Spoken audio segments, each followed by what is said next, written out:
Bonjour, alors nous avons ici une scie japonaise qui est vraiment très efficace. Alors d'abord elle est livrée avec deux lames.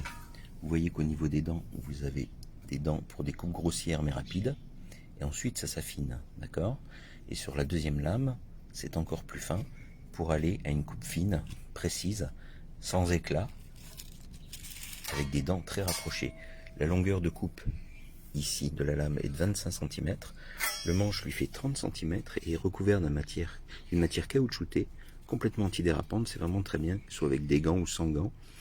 Alors la particularité de la scie japonaise, si vous n'en avez jamais utilisé, c'est que la coupe se fait pas en poussant, mais c'est au moment où vous tirez, en fonction de l'orientation des dents, que la coupe se fait surtout.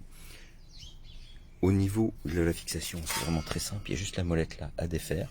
On enfiche la partie de la lame au niveau de la molette et on resserre, et elle tient par pincement au niveau des deux mâchoires ici.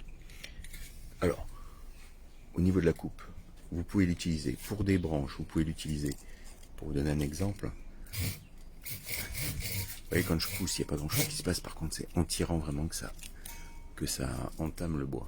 Vous voyez. Et alors d'une main j'ai un tout petit peu de mal en tenant la caméra, mais vous voyez ça va très vite en fait. Alors là j'ai pas pris la lame rapide, j'aurais dû. Voilà. Vous voyez la coupe est nette et c'est vraiment très efficace. Donc franchement c'est un bon produit et vous pouvez l'utiliser aussi bien en menuiserie pour couper des planches que pour couper des branches, tout ce que vous voulez, c'est excellent.